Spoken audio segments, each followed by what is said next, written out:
எல்லாருக்கும் காலை வணக்கம். கர்த்தருடைய ஆராதனைக்கு நாம் வந்திருக்கிறோம். அற்புதமாக தேவன் பாடல் மூலமாக நம்மை வழி நடத்தினார், நமக்கு வேண்டிய நன்மைகளை செய்தார். இப்பொழுது நாம் தேவனுடைய வார்த்தையை நாம் இப்பொழுது கேட்க போகிறோம். பிரசங்கி 3ஆம் அதிகாரம் வசனங்கள் 9ஆம் வசனம் தொடங்கி 17ஆம் வசனம் வரைக்கும் சற்று முன்பதாக வாசிக்கப்பட்டது நீங்கள் கேட்டீர்கள். இந்த பகுதியிலே நாம் இன்றைக்கு எல்லா வசனத்தையும் பார்க்க போறதில்லை, 11ஆம் வசனத்தை மட்டுமே இன்றைக்கு நாம் பார்க்க போகிறோம்.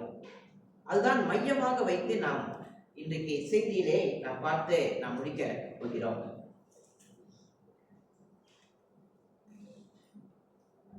இந்த செய்தியுடைய தலைப்பு என்ன என்று நீங்கள் பார்க்கும் பொழுது நீங்கள் அந்த ஸ்கிரீனை நீங்கள் பார்க்கலாம்.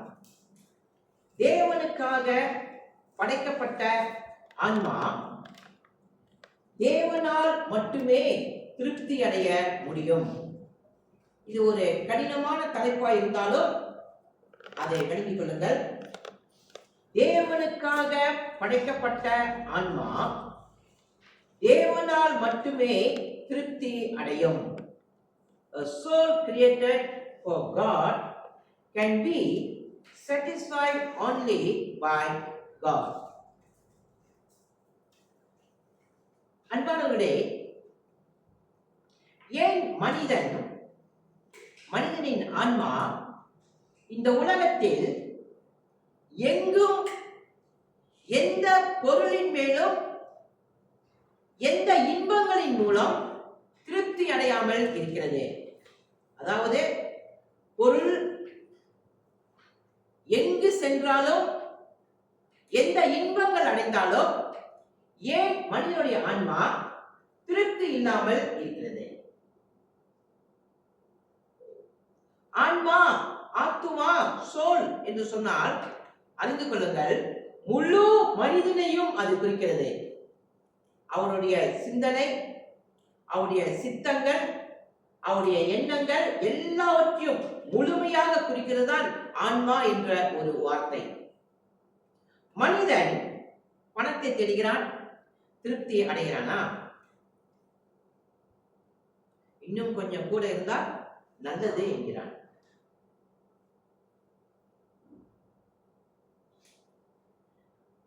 அதற்கு பிற்பாடு சிலர் பதவியை தேடுகிறாங்க. அது கிடைத்த பெண் திருப்தி ஆயிருக்கிறார்களா? இன்னும் கொஞ்சம் பெரிய பதவி கிடைத்தா இன்னும் நல்லது என்று சொல்லுகிறார்கள். வசதியை தேடுகிறார்கள். வசதி கிடைத்த பெண் இன்னும் அதிக வசதியை தேடுகிறார்கள். ஏன் மனிதன் திருப்தி அடைவதே இல்லை? பதில் இதுதான். மனிதன் தேவ சாயலில் படைக்கப்பட்டான். தேவ சாயலில் படைக்கப்பட்ட மனிதன் தேவனால் மட்டுமே அவனை திருப்திப்படுத்த முடியும். மற்ற பொருள் அவனை திருப்திப்படுத்த முடியாது, பணம் அவனை திருப்திப்படுத்த முடியாது, இன்பங்கள் அவனை திருப்திப்படுத்த முடியாது. அவன் இந்த உலகத்தில் எங்கு சென்றாலும் திருப்தியாக வாழ முடியாது. தேவன் மட்டுமே அவனை திருப்திப்படுத்த முடியும். காரணம் என்ன? மனிதன் தேவ சாயலில் படைக்கப்பட்டான். மோசே இதை ஆரம்பத்திலே அவர் சொல்லி எழுதுகிறார். ஆதியாகமம் 1ஆம் அதிகாரம் 26ஆம் வசனம். Genesis chapter 1 verse 26.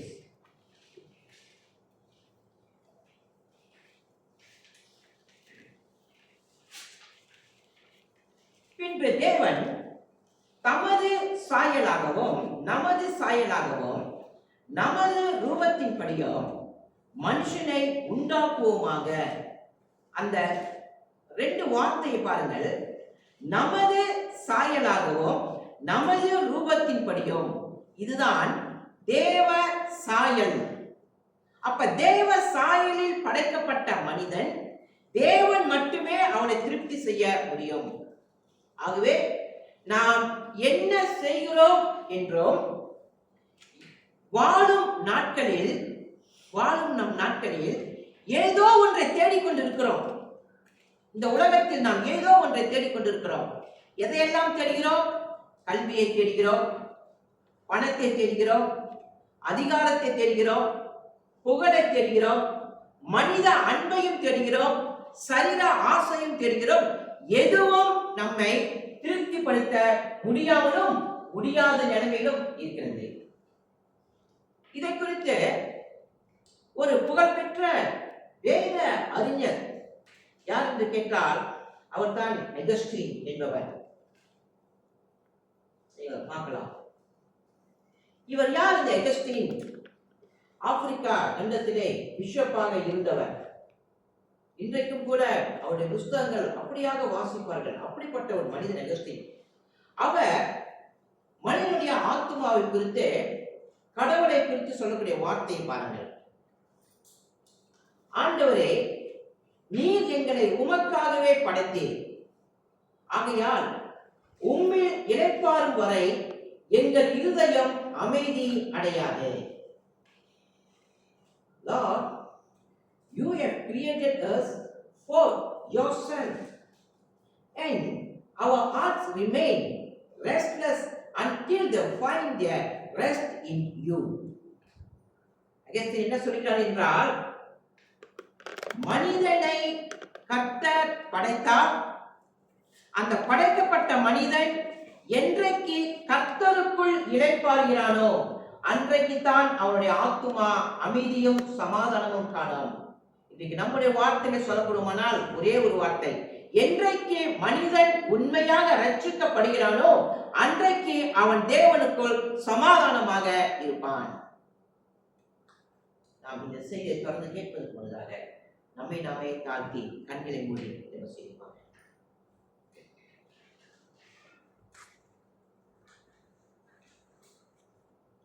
கர்த்தாவே, இந்த செய்தியை உடைய கருத்தில் ஒப்புக் கொடுக்கிறோம். எங்கள் இருதயங்களை திறந்தள்ளும், எங்களுடைய கண்களை திறந்தள்ளும், சத்தியத்தை கண்டு கொள்ள உதவி செய்யும், எங்களோடு பேசும். பரிசுத்த ஆவியானுடைய வல்லமை பிரசன்னமும் எங்கள் மத்தியிலே காணப்பட உதவி செய்யும். கர்த்தாவே, நீர் பொறுப்படுத்திக் கொள்ளும், ஆசீர்வதியும். இயேசுவின் மூலம் கேட்கிறோம் எங்கள் ஜீவனுள்ள நல்ல பிதாவே, ஆமென். இந்த பிரசங்கத்திலே நான் 3 சத்தியத்தை சொல்ல நான் விரும்புகிறேன். முதல் சத்தியம், மனிதன் தேவனுக்காக படைக்கப்பட்டான். நீங்கள் அதை பார்க்கலாம். Humanity was created for God. மனிதன் தேவனுக்காக படைக்கப்பட்டான். இதை குறித்து சற்று முன்னால் வாசிக்கப்பட்ட பிரசங்கி 3ஆம் அதிகாரம் 11ஆம் வசனத்திலே இந்த சத்தியத்தை நாம் பார்க்கலாம். திருப்பிக் கொள்ளுங்கள் உங்கள் வேதத்தை. பிரசங்கி 3ஆம் அதிகாரம் வசனம் 11.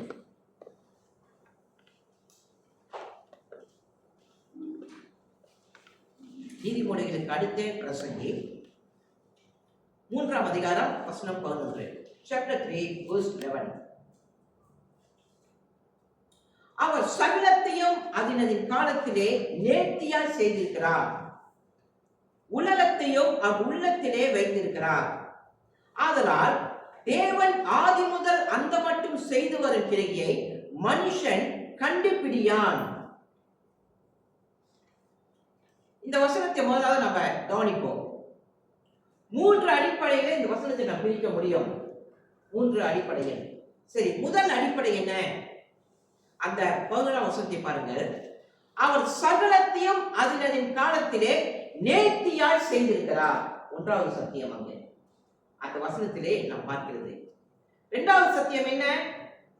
உலகத்தை அவர் உள்ளத்திலே வைத்திருக்கிறார். 2வது. 3வது என்ன? தேவன் ஆதி முதல் அந்த மட்டும் செய்து வருகின்ற செயலை மனிதன் கண்டுபிடியான். சரி, இந்த வசனத்துடைய விளக்கம் என்ன?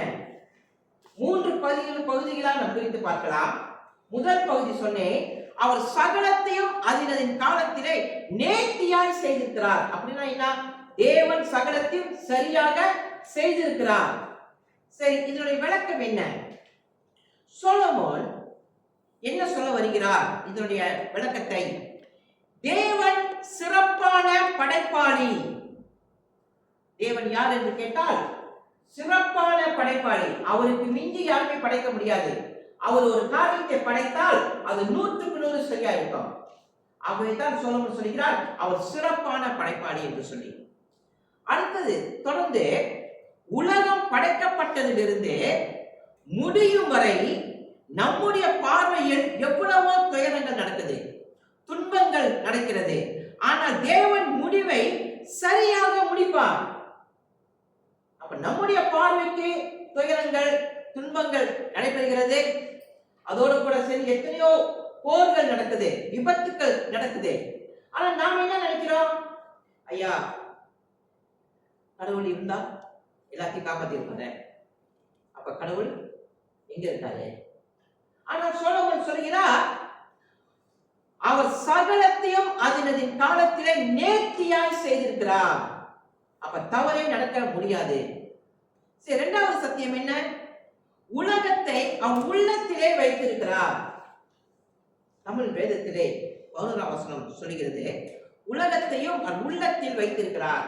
ஆங்கிலத்திலே என்ன வார்த்தை இருக்கிறது உலகத்துக்கு பதிலாக?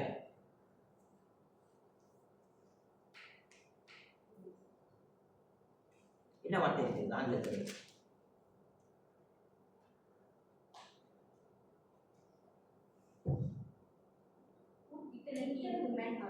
இன்டர்நெட் இருக்கா? இன்டர்நெட் அப்படின்னா என்னது?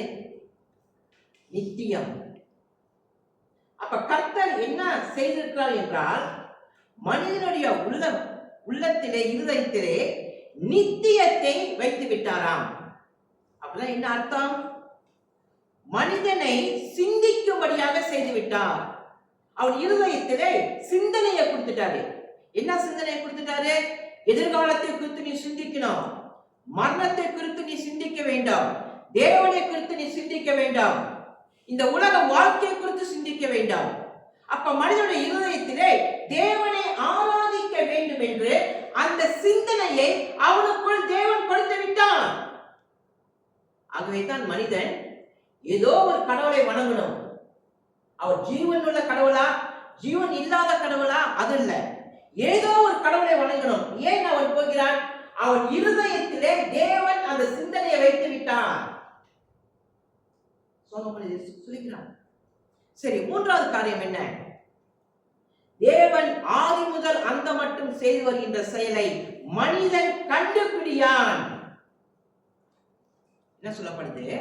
இதுல அர்த்தம் என்ன? இந்த உலகத்தில் நடக்கும் எல்லாம் நமக்கு விளங்குகிறதா?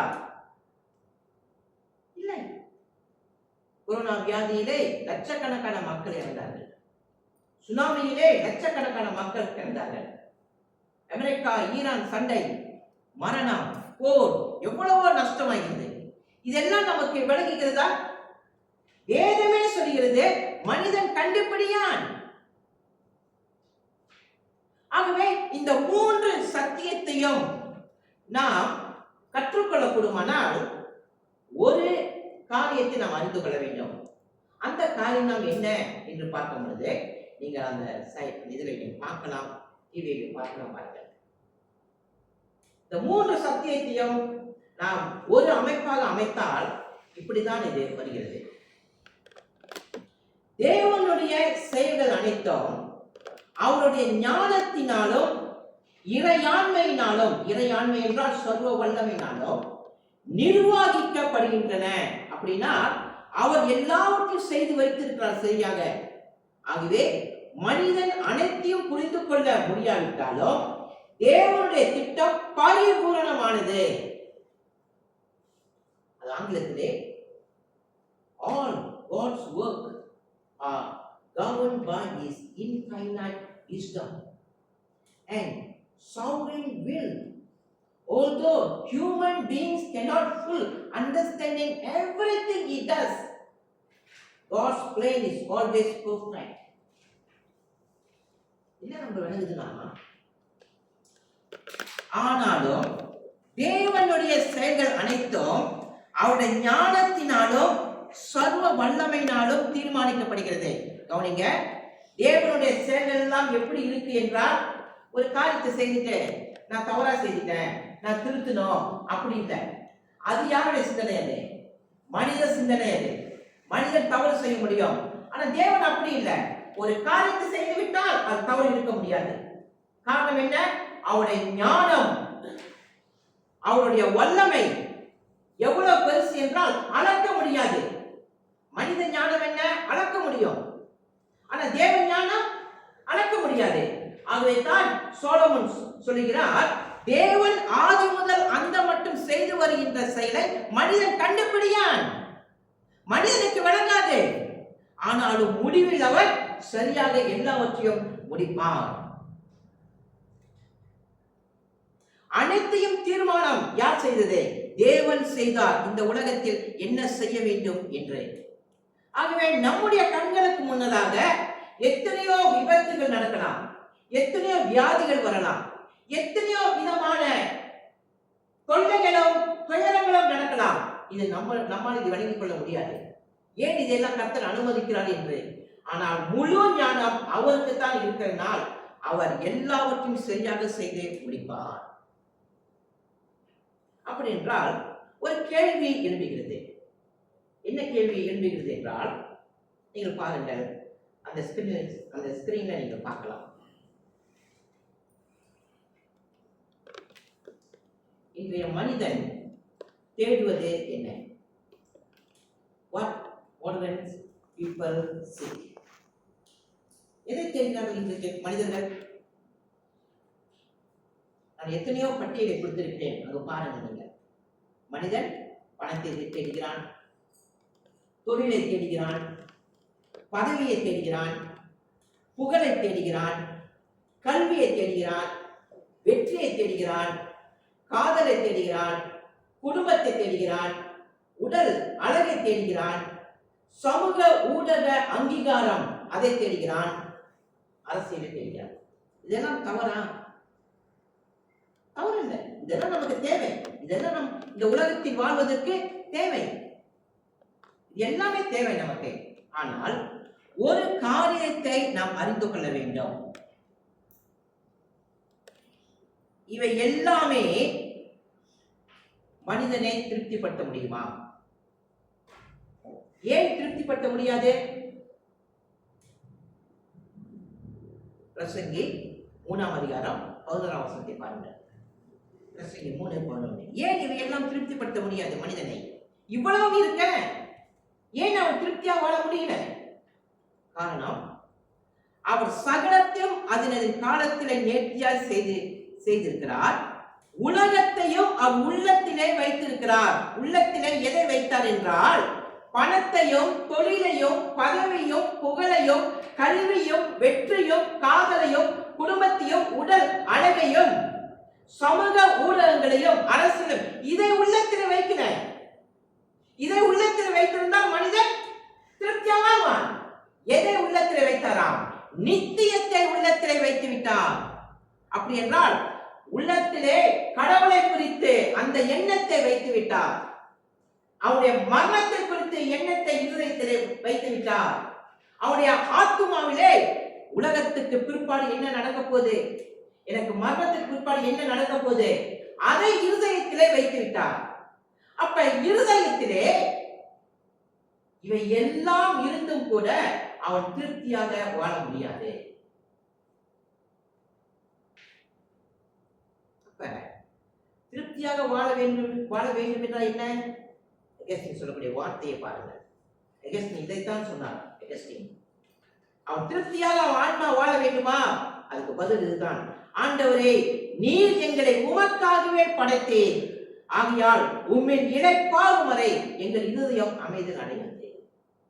அப்ப மனிதனுடைய ஆத்துமா தேவனில் இளைப்பாறும் பொழுதுதான், அதாவது ரட்சிக்கப்படும் பொழுதுதான் அவன் இளைப்பாறுதல் அடைய முடியும்.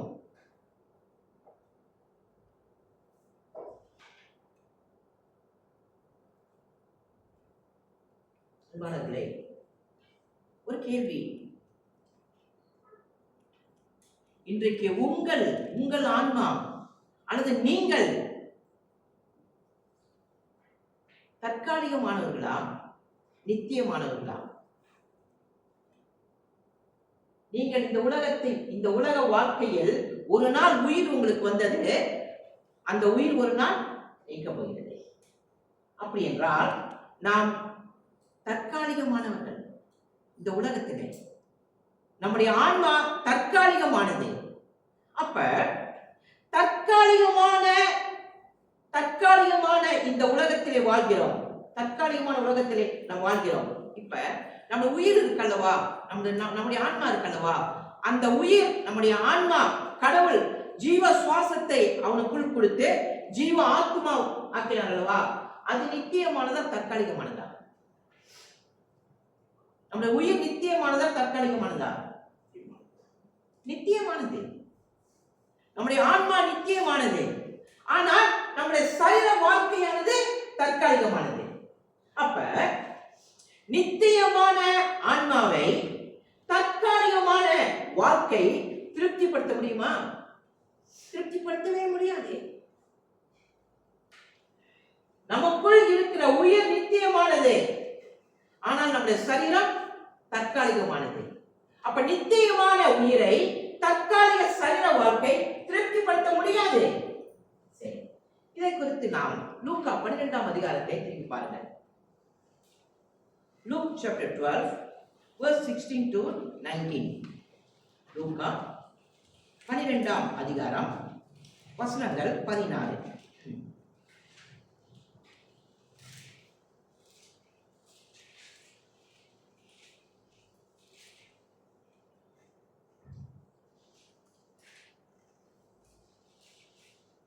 லூக்கா 12ஆம் அதிகாரம் 16ஆம் வசனத்தை பாருங்க. அல்லாமலும் ஒரு ஊமையை அவர்களுக்கு சொன்னார். இயேசு ஒரு ஊமையை சொல்றாரு. எப்படி சொல்றாருன்னா, ஐஸ்வர்யம் உள்ள ஒருவனுடைய நிலம் நன்றாய் விளைந்தது. ஒரு பணக்காரன் இருந்திருக்கிறான். அந்த பணக்காரன் நிலத்தில் பயிரிட்டு இருக்கிறான். அந்த பயிரெல்லாம் நன்றாக விளைந்திருக்கிறது. 17ஆம் வசனத்திலே அவன் சொல்லக்கூடிய வார்த்தையை பாருங்கள். verse 17. அப்பொழுது அவன், நான் என்ன செய்வேன்? என் தானியங்களை சேர்த்து வைக்கிறதுக்கு இடம் இல்லையே. நன்றா விளைஞ்சிருச்சு. அந்த பயிரெல்லாம் விளைந்த பிற்பாடு அவன் அதை எல்லாவற்றையும் சேகரித்து வைப்பதற்கு ஒரு இடத்தை அவன் கட்டி இருக்கிறான். அந்த இடத்தும் அந்த இடம் போதுமானதா இல்லை. ஏன்னா அவ்வளவு விளைஞ்சிருச்சு. அப்ப அவன் என்ன செய்யறான்? 18ஆம் வசனம் பாருங்கள். நான் ஒன்று செய்வேன். அவன் ஒண்ணு தீர்மானிக்கிறான், ஒரு காரியத்தை செய்வதற்கு. என்னது? என் களஞ்சியங்களை இடித்து பெரிதாக கட்டி எனக்கு விளைந்த தானியத்தையும் என் பொருளையும் அங்கே சேர்த்து வைத்து. எங்கேயாவது விளைந்த பயிர் எனக்கு போதும், மீதி உள்ளது நான் ஏழைகளுக்கு கொடுக்கிறேன், அந்த சிந்தனை அவனுக்கு வந்துச்சா?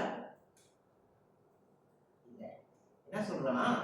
அது வைக்கிறதுக்கு இடம் இல்லாம உடைத்து இன்னும் கொஞ்சம் பெருசா கட்ட போறான். அவனுக்கு திருப்தியா இருந்ததா வாழ்க்கையில? போதும் என்ற எண்ணம் இருந்ததா? இல்ல.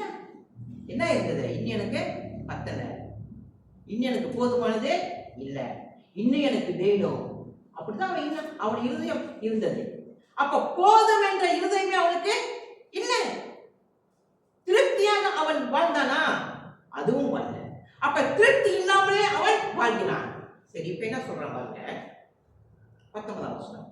பின்பு ஆத்துமாவே, உனக்காக அநேக வருஷங்களுக்கு அநேக பொருட்கள் சேர்த்து வைக்கப்பட்டிருக்கிறது. அவன் என்ன சொல்றான்? தன் ஆத்துமாவை பார்த்து, உனக்காக நான் எல்லாத்தையும் என்ன செஞ்சிட்டேன்? சேர்த்து வச்சுட்டேன். ஒரு சரீரத்துக்கு வேண்டியது அத்தனை நான் சேர்த்து வச்சுட்டேன். சரி, நீ இளைப்பாரி புசித்து குடித்து பூரிப்பாயிரு என்று என் ஆத்துமாவோடே சொல்லுவேன் என்று தனக்குள்ளே சிந்தித்து சொல்லிக் கொண்டான். அவன் என்ன சொல்றான்? எனக்கு போதுமானது மட்டுமல்ல, மேற்கொண்டு எனக்கு இருக்கிறது, எனக்கு திருப்தியாக நான் வாழ போறேன்.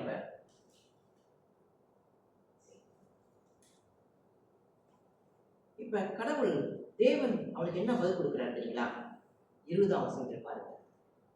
தேவனோ அவனை நோக்கி, அறிவாளி அப்படியே சொல்றாரு, ஞானம் உள்ளவன் அப்படியே சொல்றாரு, என்ன சொல்கிறார்?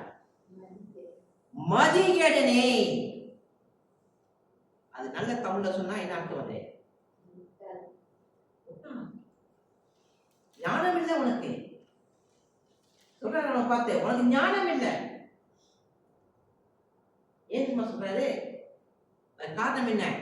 உன் ஆத்மா உன்னிடத்திலிருந்து இந்த ராத்திரியை எடுத்துக் கொள்ளப்படும், அப்பொழுது நீ சேகரித்தவர்கள் யாருடையதாகும் என்றார். என்ன சொல்றாரு? உன் சரீரத்துக்காக எல்லாவற்றையும் சேர்த்து வைத்துட்டியா? ஆனால் உன் சரீரம் இந்த ராத்திரியிலே கண்ணை மூடப்படும். கண்ணை மூடுமானால் நீ சேகரித்து வைத்தது யாருடையதாகும்? அன்பானவர்களே, தேவன் இது எல்லாம் எனக்கு கொடுத்தார். தேவனுடைய அன்பினாலே நான் பெற்றுக்கொண்டேன், தேவ கிருபையினாலே பெற்றுக்கொண்டேன், தேவனுடைய இரக்கத்தினாலே எனக்கு எல்லாம் கிடைத்தது என்று தேவனை புகழ்ந்தானா? தேவனுக்கு நன்றி சொன்னானா? தேவனை ஸ்தோத்திரித்தானா? எதுவும் செய்யல. எனக்கு பத்தல, இப்ப நான் திருப்தியா வாழ போறேன். அப்ப அவனுக்கு ஒரு பேரை ஆண்டவர் கொடுத்தாரு. நீ யார் என்றால், நீ மதிகேடன். அன்பானவர்களே, இன்றைக்கு இந்த உலகத்தில் நாம் எதை தேடுகிறோம்? இதோ இருக்கல்லவா, பணத்தை தேடுகிறோமா? தொழிலை தேடுகிறோமா? பதவியை தேடுகிறோமா? புகழை தேடுகிறோமா? கல்வி, வெற்றி, காதல், குடும்பம், உடல் அழகு, சமூக ஊடகங்கள், அரசியல், இதுவா நாம் தேடுகிறோம்? இதெல்லாம் தேட வேண்டாம் என்று சொல்லவில்லை. இது எல்லாம் நீ தேடி முதலாவதாக நீ பெற்றுக்கொண்டாலும் இவை உன் ஆத்துமாவை திருப்திப்படுத்த முடியாது. அப்ப ஆத்துமாவை திருப்திப்படுத்த முடியும் என்றால் சொன்னது போல தேவனுக்குள் நாம் இளைப்பாற வேண்டும். நாம் தேவனுக்காக படைக்கப்பட்டோம். ஆனால் பாவம் நம்மை தேவனிடமிருந்து பிரித்தது. அதனால் நாம் வெறுமையாக இருந்த வாழ்க்கை உலகம் நிரப்ப முடியாது. வெறுமையான நம்முடைய ஆத்துமாவை இந்த உலகம் நிரப்ப முடியாது. ஆகவே முதல் சத்தியம் நாம் கற்றுக்கொண்டது என்ன என்று பார்க்கும் பொழுது, மனிதன் தேவனுக்காக படைக்கப்பட்டான். இதுதான் முதல் சத்தியம். சரி, இரண்டாவது சத்தியம் என்ன? நீங்கள் பார்க்கலாம். பாவம் மனிதனை அமைதியற்றவனாக மாற்றியது. Sin has made humanity spiritually restless. சரி, இந்த இரண்டாவது சத்தியத்திலே நாம் 5 விதமான காரியங்களை பார்க்கலாம். அந்த 5 விதமான காரியம் என்ன நீங்கள் பாருங்கள். பாவம் மனிதனை தேவனிடமிருந்து பிரித்தது. இரண்டாவதாக, தேவனுக்காக உருவாக்கப்பட்ட இருதயம் தேவனை இழந்த போது வெறுமை அடைந்தது. மூன்றாவதாக, மனிதன் தேவனை தேட வேண்டிய இடத்தில் உலகத்தை தேட தொடங்கினான். நான்காவதாக, இது கால்வின் சொன்னது. இது மனித இருதயம் இடைவிடாமல் விக்கிரங்களை உற்பத்தி செய்யும் தொழிற்சாலை போன்றது. ஐந்தாவது, பணம், புகழ், அதிகாரம், உறவுகள் ஆகியவை தேவனுடைய இடத்தை பிடிக்கும் போது அவை விக்கிரங்களாக மாறுகின்றன. இந்த 5 சத்தியமும் நாம் 2வது குறிப்பிலே நாம் பார்க்கிறோம். இப்போ திருப்பி வைத்துக் கொள்ளுங்கள்.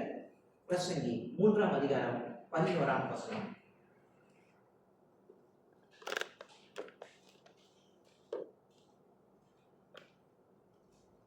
3ஆம் அதிகாரம் 11ஆம் வசனத்தை நீங்க பாருங்க. நான் மறுபடியும் நான் வாசிக்கிறேன் அந்த வசனத்தை.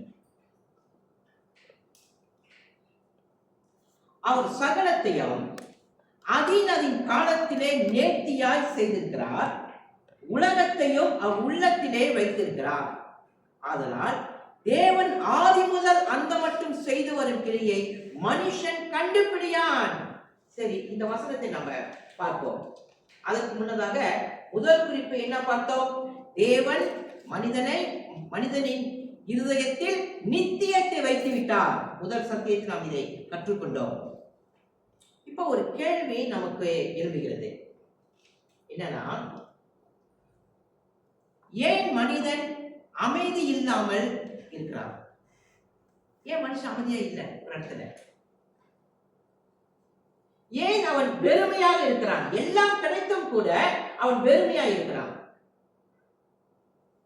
அது மட்டும் இல்லாமல் அவன் திருப்தி இல்லாமலே மனுஷன் வாழ்றான். இந்த உலகத்துல அமைதி இல்லாமல் இருக்கிறான், வெறுமையா இருக்கிறான், திருப்தி இல்லாமலே வாழ்கிறான். ஆனா சரீரத்துக்கு எல்லாமே இருக்கிறது. ஏன் அவன் ஏதோ ஒன்றை இன்னும் தேடிக்கொண்டே இருக்கிறான்? எத்தனை பேருக்கு நான் நற்செய்தி அறிவிக்கிறோம்? கேட்கிறாங்களா? விசுவாசிக்கிறாங்களா? சபைக்கு வாருங்கள் என்று கூப்பிடுறோம், சபைக்கு வந்துடுறாங்களா? இல்லை. ஏன்? அப்ப ஏதோ ஒன்றை அவன் தேடிக்கொண்டே இருக்கிறான். இன்றைக்கு மனிதர்கள் கொஞ்சம் பணம் கொஞ்சம் கிடைச்சா எனக்கு சந்தோஷமா இருப்பேன் என்று சொல்றாங்க. சரி, கிடைத்த பிற்பாடு சந்தோஷமா இருக்காங்களா? என்ன செய்யறாங்க? இன்னும் கொஞ்சம் கூட கிடைச்சா நல்லதுதான், இன்னும் கொஞ்சம் கூட கிடைச்சா நல்லதுதான். அவன் திருப்தியா இன்னும் மனுஷன் இல்லை. ஒரு நல்ல வேலை கிடைச்சிருச்சு, அது திருப்தியா இருக்காங்களா? அதை விட இன்னும் கொஞ்சம் நல்ல வேலை இன்னும் கிடைச்சா நல்லதுன்னு சொன்னாங்க. ஒரு வீடு கட்டுறாங்க, வீடு கட்டின பிற்பாடு திருப்தியா இருக்காங்களா?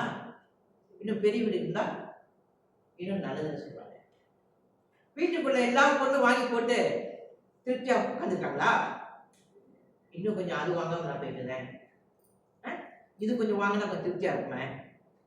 அப்ப கடைசி வரைக்கும் பாருங்கள், ஏதோ ஒன்றை அவன் தேடிக்கொண்டே இருக்கிறான். இன்னும் அவன் என்ன செய்கிறான்? தேடிக்கொண்டே இருக்கிறான்.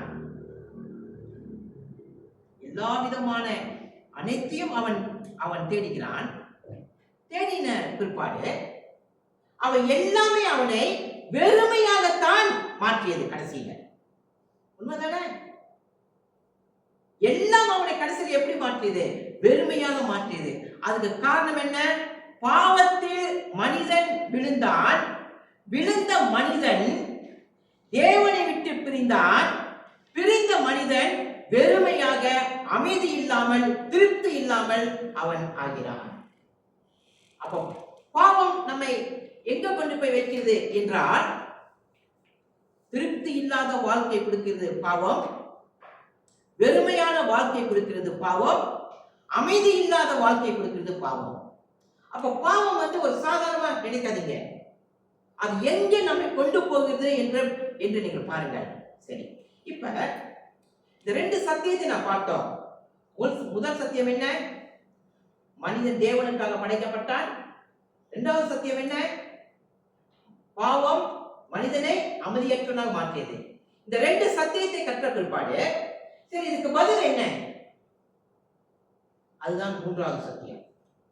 அந்த 3வது சத்தியத்தில் தான் நாம் பார்க்க போகிறோம். என்ன பதில்? 3வது எல்லாரும் வாசிப்போம். கிறிஸ்துவில் மட்டுமே ஆத்துமா திருப்தி அடைகிறது. ஆங்கிலத்திலே வாசிங்க. The soul finds true satisfaction only in Christ. கிறிஸ்துவில் மட்டுமே நம்முடைய ஆத்துமா திருப்தி அடைகிறது. 3 சத்தியத்தை பார்த்தோம். முதல் சத்தியம், மனிதன் தேவனுக்காக படைக்கப்பட்டவன். இரண்டாவது சத்தியம், பாவம் மனிதனை அமைதியற்றவனாக மாற்றியது. இப்பொழுது மூன்றாவது நமக்கு இது பதில், கிறிஸ்துவில் மட்டுமே ஆத்துமா திருப்தி அடைகிறது. இந்த சத்தியத்திலே முக்கியமாக நம்ம பார்க்க போகிற ஒரு உண்மை இருக்குது. என்னவென்றால், இயேசு வெறும் ஆசீர்வாதங்களை மட்டும் தரவில்லை, அவர் தம்மையே தருகிறார்.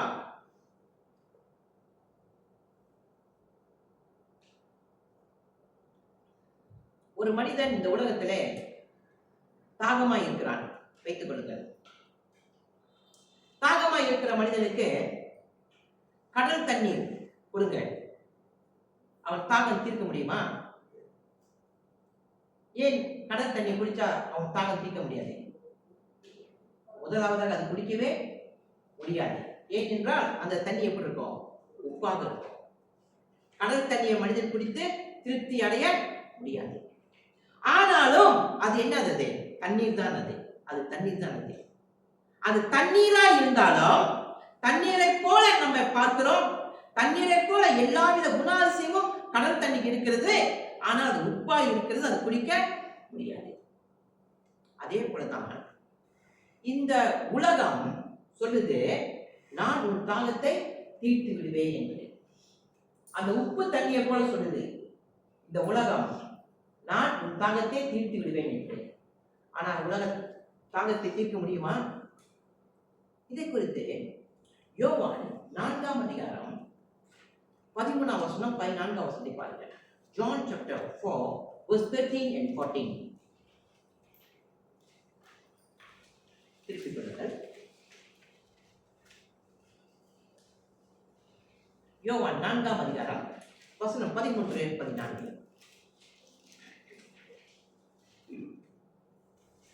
எல்லாரும் சேர்ந்து வாசிப்போம். அந்த 13ஆம் வசனமும் 14ஆம் வசனமும் தமிழிலும் ஆங்கிலத்திலும் வாசிப்போம்.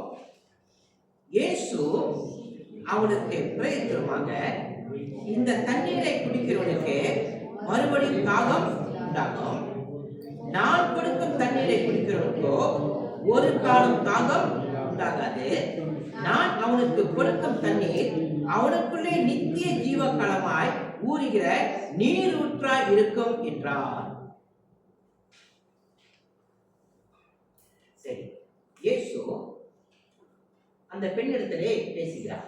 இயேசுவுக்கும் அந்த பெண்ணுக்கு நடக்கிற உரையாடல். சரி, இந்த பெண் யார் என்று கேட்டால், ஒன்றாவது சமாரிய பெண், அந்நிய ஒரு புறஜாதியான ஒரு பெண். இவள் 5 திருமணம் செய்தவள். 5 திருமணம் செய்தவள். இப்பொழுது வீட்டில் ஒருவன் இருக்கிறான். அப்படி என்றால் 6 பேரோடு இந்த பெண் வாழ்ந்தவள். இப்ப இந்த பெண்ணானவள் தண்ணி எடுக்க வரா. அப்பொழுதுதான் இயேசுவுக்கும் அந்த பெண்ணுக்கும் உரையாடல் நடக்குது. இப்ப முதல் திருமணம் செய்கிறாள் அல்லவா? அவள் முதல் திருமணம் இந்த பெண் செய்யும் போது என்ன நினைச்சிருப்பா? இனி நான் திருப்தியாக வாழ போறேன், இனி நான் சந்தோஷமாக வாழ போறேன் என்று நினைச்சிருப்பா. அப்ப திருமணம் செய்யலாம். திருமணம் செய்த பிற்பாடு சந்தோஷமானாலா? இல்லை. சரி, ஏதோ நடந்துருச்சு. அப்ப 2வது திருமணம் செய்யலாம். இனி என் வாழ்க்கையில சந்தோஷம் மகிழ்ச்சி தான் இருக்க போகுதுன்னு சொல்லி 2வது திருமணம் செஞ்சு வாழ்ந்து கொண்டு இருக்கிறார். ஆனா 2வது திருமணம் சந்தோஷமா வாழ்ந்தாலா? அந்த திருமணமும் தோல்வியிலே முடித்தது. சரி, இப்போ 3வது திருமணம் பத்திரமா செய்யணும், பார்த்து செய்யணும், ஒரு நல்லவனா பார்த்து செய்யணும், என்னை பாதுகாப்பதாக இருக்கணும். 3வது திருமணம் செய்யறாங்க. 3வது திருமணம் செய்த பிற்பாடு சந்தோஷமாக இருந்தாலா? அதுவும் இது வாழ்க்கை தோல்வி அடைந்தது. சரி, 4வது திருமணம் செய்தால் அதுவும் தோல்வி. 5வது திருமணம் செய்தால் அதுவும் தோல்வி. 5 திருமணம் செய்து தோல்வி அடைந்து இப்ப 6வது ஒரு வீட்டில் இருக்காங்க.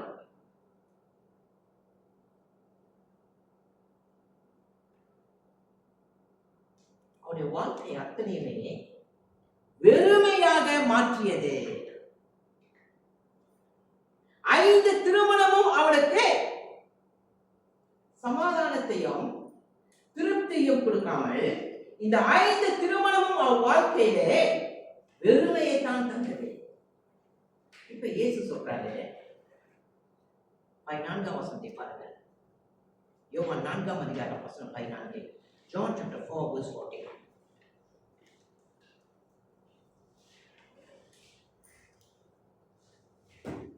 நான் கொடுக்கும் தண்ணீரை குடிக்கிறவனுக்கோ ஒரு காலம் தாகம் உண்டாகாது. நான் அவனுக்கு கொடுக்கும் தண்ணீர் அவனுக்குள்ளே நித்திய ஜீவ காலமாய் ஊறுகிற நீரூற்றாய் இருக்கும் என்றார். இயேசு அங்க சொல்றாரு, நான் கொடுக்கும் தண்ணீரை குடிக்கிறவனுக்கு ஒரு காலம் தாகம் உண்டாகாது. 5 புருஷனை நீ திருமணம் செய்தாய், நான் கொடுக்கும் தண்ணீரை குடித்தால் உனக்கு தாகம் உண்டாகாது. அப்ப இயேசு கிறிஸ்து நிச்சயமாக அந்த கிணற்றின் தண்ணியை குறித்து அவர் பேசுகிறார். அவர் எதை குறித்து பேசுகிறார் என்றால், அவர் கொடுக்க போற வாழ்க்கையை குறித்து பேசுறாரு. இயேசு என்ன வாழ்க்கை கொடுக்க போகிறார்? ரட்சிப்பின் வாழ்க்கை கொடுக்க போறாரு, மறுபிறப்பின் வாழ்க்கை கொடுக்க போறாரு, ஜீவனின் வாழ்க்கை கொடுக்க போறாரு, மீட்பின் வாழ்க்கை கொடுக்க போறாரு. அப்ப இயேசு சொல்றாரு, இந்த வாழ்க்கை நீ பெற்றுக்கொண்டால் நீ 6வது திருமணம் செய்ய மாட்ட. அப்ப ஒரு மனிதன் ரட்சிப்பு இல்லாமல், மறுபிறப்பு இல்லாமல், மனம் திரும்புதல் இல்லாமல், கிறிஸ்துவின் மேல் விசுவாசம் இல்லாமல் இந்த உலகத்திலே அவன் வாழக்கூடுமானால், அகஸ்டின் சொன்ன வார்த்தை தான் நமக்கு ஞாபகம் வருது. ஆண்டவரே, நீர் எங்களை உமக்காக படைத்தீர், ஆகையால் உம்மில் இளைப்பாறும் வரை எங்கள் இருதயம் அமைதி அடையாது. அப்ப ஒரு மனிதன் ரட்சிப்பை அடையவில்லை என்றால், இயேசு கிறிஸ்துவை விசுவாசிக்கவில்லை என்றால், அவன் இருதயம் அமைதியாக இருக்காது, அவன் திருப்தியாக இந்த உலகத்தில் வாழ முடியாது. அப்ப கிறிஸ்து இயேசு சொல்கிறார், 14ஆம் வசனத்தில் வாக்குத்தத்தம் கொடுக்கிறார் அந்த பெண்ணுக்கு. என்ன வாக்குத்தத்தம்? நான் அவனுக்கு கொடுக்கும் தண்ணீர் அவனுக்குள்ளே நித்திய ஜீவ காலமாய் ஊறுகிற நீரூற்றாய் இருக்கும். இது என்னது? இது வாக்குத்தத்தம். என்ன வாக்குத்தத்தம் இது? நித்திய ஜீவனை நான் கொடுக்கிறேன். ஐயா, திருப்தி இல்லாத உன் ஆத்துமா, வெறுமையான உன் ஆத்துமா, சமாதானம் இல்லாமல் உன் ஆத்துமா என்னிடத்தில் வரக்கூடுமானால் அது நித்திய ஜீவனை பெற்றுவிடும், அழியாத ஜீவனை அது பெற்றுவிடும், அழியாத வாழ்க்கையை நான் அதுக்கு தருகிறேன். அப்ப இந்த உலகத்தில் யாராவது இப்படிப்பட்ட வாக்குத்தத்தம் கொடுக்க முடியுமா? மனித அறிவு கொடுக்க முடியுமா? எந்த சமயமாவது கொடுக்க முடியுமா? ஆனா கிறிஸ்து வாக்கு கொடுக்கிறாரே, நான் கொடுக்கக்கூடிய ஜீவ தண்ணீர், நான் கொடுக்கக்கூடிய வாழ்க்கை, அந்த வாழ்க்கை நீ பெற்றுக்கொண்டால் நீ நித்திய ஜீவ காலமாய் உன் வாழ்க்கையிலே அந்த ஜீவன் இருக்கும். அப்ப உன் ஆத்துமா திருப்தி அடையும் சொல்றாரு. அப்ப கிறிஸ்து மட்டுமே நம்முடைய ஆத்துமாவை திருப்திப்படுத்த முடியும். அன்பானவர்களே, இந்த காலை வேளையில் கூட 3 சத்தியத்தை நாம் பார்த்தோம். முதல் சத்தியம் என்ன? மனிதன் தேவனுக்காக படைக்கப்பட்டான். 2வது சத்தியம் என்ன? பாவம் மனிதனை அமைதியற்றவனாக மாற்றியது. 3வது சத்தியம் என்ன? கிறிஸ்துவில் மட்டுமே ஆத்துமா திருப்தி அடைகிறது. சரி, இருந்து நாம் கற்றுக்கொள்ளக்கூடிய பாடம் என்ன? நீங்கள் இந்த நாட்களில் எதை தேடிக்கொண்டிருக்கீங்க? எதை இன்னும் எனக்கு பத்தலன்னு, போதுமானது இல்லை என்று நீங்க சொல்ல வரீங்க? பணத்தையா, கல்வியா, புகழையா, அது சரீர சுகமா, அன்பா, ஆசையா, இன்பங்களா, உறவுகளா? இவையெல்லாம் நமக்கு முக்கியம்தான். ஆனால் ஆன்மா இதை விட மிக முக்கியம். ஆகவே நம்முடைய ஆத்துமாவை திருப்திப்படுத்த வல்லமை இயேசுவின் கையில் தான் இருக்கிறது. அப்ப இயேசுவின் கையில் தான் அதுக்கு வல்லமையும் கொடுக்கப்பட்டிருக்கிறது. அப்ப அந்த அடிப்படையிலே அவரை நாம் விசுவாசிக்க கூடுமானால் நம்முடைய ஆத்மா திருப்தி அடைய முடியும். அதுதான் இந்த செய்தியின் தலைப்பு என்னவென்று பார்க்கும்போது நான் கொடுத்தேன். தேவனுக்காக படைக்கப்பட்ட ஆத்துமா தேவனால் மட்டுமே திருப்தி அடைய முடியும்.